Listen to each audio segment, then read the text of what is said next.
What's going on, everybody? It is David Palmer, the Leo King, and this is my show, Uncut Astrology, where I take off the mask and go deep behind the veil and look at this week's astrological forecast for the week of October the 19th through the 25th of 2016.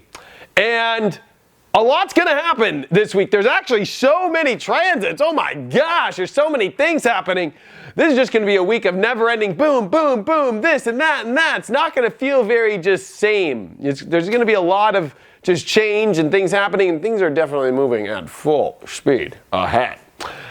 Yes, that's right, Captain. And before we go into the horoscope, if you share this video on Facebook, on the David Lawrence Palmer Facebook, or of course on the Leo King page, I pick a winner once a week where I do a reading on the back of this and send it to you snail mail. So make sure that you share this video. Plus, I just love sharing the information out there to people. And of course, check out my movie, ageofdeceptionmovie.com, where you can stream the video, you can watch it there. It's all about a 4-hour movie going into the age of Pisces and all the deception going on. I'm sure you've been watching it on the news. The weird deception we're going through right now. And of course, are you on my app every day, whether it's computer, Android, or Apple on the iPhone? Actually, it works on BlackBerry and it works on Windows phones. Just go to leoking.lookstack.com. But anyway, my app, the leokingapp.com, gives you access to so many horoscopes. Not only my daily horoscopes, this horoscope, but of course, all my sun sign horoscopes, my daily notifications that come straight to your phone. It's so awesome. The leokingapp.com. Woo! We got to take a little bit of a breath for this one because there's a lot going on there, son. Number one, Mars is conjuncting Pluto right as we start this week. So Wednesday, boom! Mars and Pluto, both ruled by the same energy of Scorpio, both all about desire, want, in the sign of Capricorn, which is all about reaching and trying to make big decisions and looking for our goals at a time when the sun is still finishing up in Libra. Wah, wah, wah. I think this Mars and Pluto is having to make difficult decisions that come with not easy things. And it's when you make the decision, it's when you pick what you really want in your life and whatever the cost may be, I think is difficult because the sun, of course, is debilitated in Libra. It's not strong here, and Mars and Pluto and Capricorn win. Even though Jupiter's in Libra where it likes to be, I'm sorry, folks. This Mars-Pluto conjunction is intense. We got to make decisions. They're hard. We got to, and I think it's all about decisions for our future, our long-term future, our long-term goals, and it's overwhelming because we want to be peaceful. We want to make the right deals, but we got to put ourselves happy first, unfortunately. And I know we're learning with Jupiter in Libra to make negotiations and try and work things out, but that's the whole point of Jupiter is, like, I think people need to realize, especially when Jupiter in Libra, is if you're not in the right space, you will not mirror the right energy back. So, you got to put yourself in the right place first. And that's kind of the energy coming into this week, especially then Mercury opposes Uranus. And this is happening in Libra Aries. And I think this is going to be a big, nice, aha moment for us. What we should be doing, because it's happening right as Mars and Pluto conjunct. And there's this really big, powerful wham. I'm starting to understand, starting to see things, but it might be difficult. You might realize with the big aha moment that, it's going to come with making decisions that maybe, it might be hard for you to make. It might affect relationships. It might mean that you might have to say things that are going to come out. Mercury's been through a lot. It went through this Mars-Pluto square. Now it's coming to the Uranus opposition. I think that this is the final, hard thing on our mind, the confusing aspects that, and maybe difficult conversations that we don't want to have, that we got to have, and we move on. So it's actually right as we start Wednesday and into this week, it's like, boom, I'm making decisions about where I want to go in my life. I'm making what I want to do, and I'm going towards that.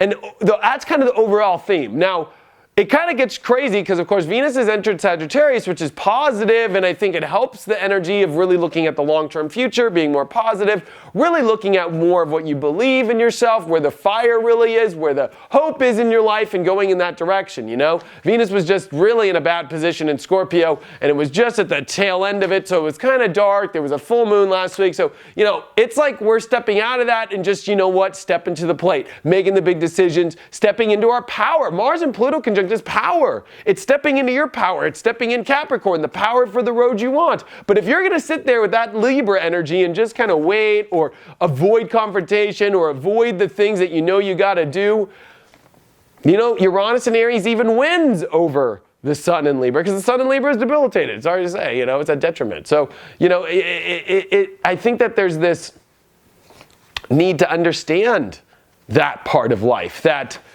you got to put yourself first. And I know spirituality-wise, we always want to do the right thing. But they always say, you know, it's the oxygen mask on yourself first. And that's kind of a theme that I think you got to go by.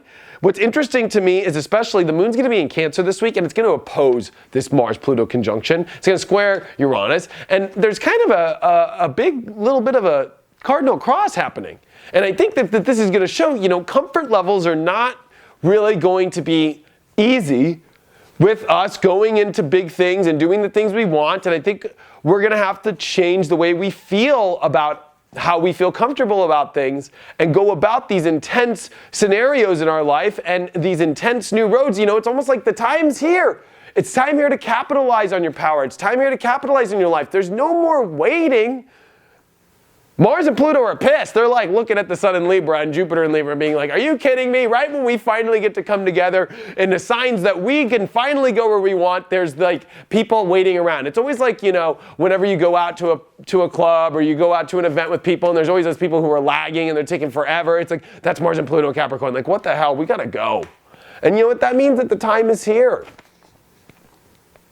Especially with all this, you know, Cancer energy that comes in with the opposition, it's like, I think that we realize emotionally maybe, and especially as the moon is going to square the sun at 29 degrees, the last day of the Sun in Libra this weekend, and with the moon squaring it in Cancer, is an over-emotional, oh my gosh, I think we realize by this weekend, it's like, anything that's like the hanging chads of our emotions, of the things we're weighing out, is just having to be thrown out the window.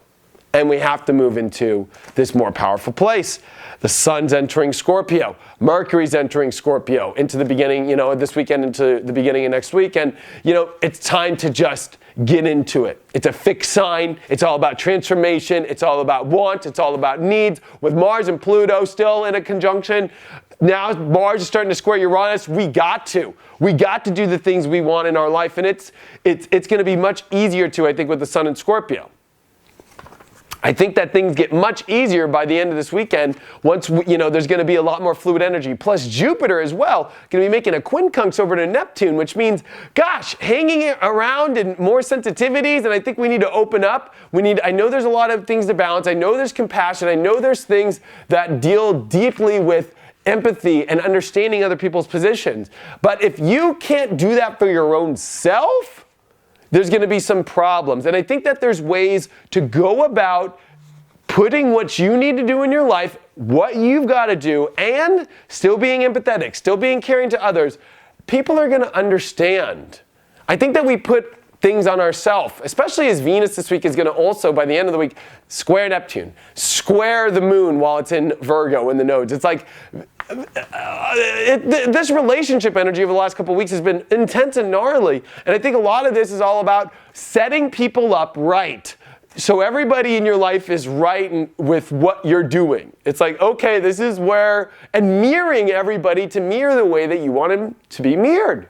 And now with the Sun in Scorpio, you can finally fixate and devour and go for the things you want in your life because everybody's all working out right. And this is a week to get everybody right and to build the right relationships, the ones that you really want in your life to come forward, the ones that you don't want to push back. And that's a hard game. This is a chess game with people, not very simple. You know what? Mars, Pluto, conjuncted Capricorn is a very intense chess game. And when you have it in Libra, oh man, it's like, it's moving people around. It's moving the pawns around. It's moving, you know. It's like not easy. It's the game risk, you know, with countries and moving your pieces around and making sure that, you know what, you got to put this all first.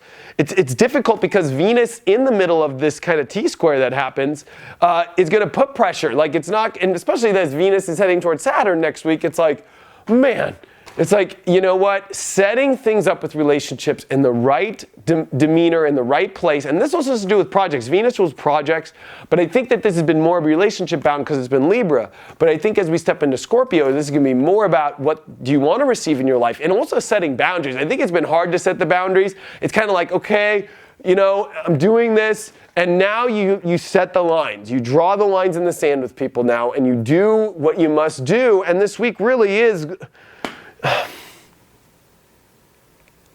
It's intense. Every day is going to be a whole new energy coming in, and a whole new energy coming in, and a whole new energy coming in, and a bam, bam, thank you, ma'am. I mean, to have a sun square the moon at the 29th degree, oh my gosh. So it's going to be a cliffhanger week, but it's going to bring, you got to look at the positive of that. Really powerful wants and needs and roads that you want to go on. You stepping into your power. When Mars recharges from Pluto and it clears out all of its stuff and it recharges in its sign that it loves, you can really go for powerful places. With Jupiter quincunx Neptune, yes, it might be weird about how you're going to have to go about your dreams and your fantasies, but you know what? With Mars and Pluto, you can do this. It's just about setting the right energy with the right people. And you know what? That's not easy. It's not easy. That's why the Sun in Libra, it's hard. It's because you have to put yourself first before things are going to work out with people. And I know that sounds, you know, we're in a world where we're told to put our ego last. And yes, I see one half of that side. The other half is if you don't put yourself in a position of your true wants, your true desires, your true needs, the true place you want to go, then what life are you living? And this is all about living the life that we want to live. This is also North Node in Virgo. It's not easy. You got to be picky. You got to set the reality you want to. This is the South Node on Neptune. These are extremely sensitive times. Right now with the chess game we call life, of the relationships, the boundaries we want to set, and the true connections we want in our world. And with Mercury coming into Scorpio, it'll help out a lot. You know, there's going to be this also interesting aspect where Jupiter and Venus are sextiling, and it's showing that by looking broader, that by looking bigger, and by not letting our sensitivities overwhelm us about relationships, we can build better relationships and the ones that we truly want. Because this is where people try to go back to ones that they don't want to go back to, or they try to go towards ones that they know they don't want, but this is also where they build the ones that they really, really want and they know is right. This is some really powerful synergy coming together. There's some really powerful karma coming together, and this is some exciting times because if you look at the heads on the coin, boy, big things are happening. When you look at the tails, it's big boy and big girl time, and you can't play around in the kiddie pool no more. Sorry, you got to be in the big boy in the big girl pool now, and you got to swim the big laps. Thanks so much for all the support. I hope you join me on the LeoKingApp.com. And wow, what a time to be in. Get ready for the Scorpio energy. It's going to be a powerful one. Without that Mars now that went through the retrograde, this is going to be the strongest Scorpio transit you've felt, but in a positive way for starting to receive and get and not be afraid of the light and face our fears and open up to receiving the beauty that the universe has to give us. It's only if whether or not you are going to set it in place to open up and receive that great world. Or if you're going to stay stuck in the world you fucking hate. Thanks so much for all your support. I truly appreciate it, and I will see you next week.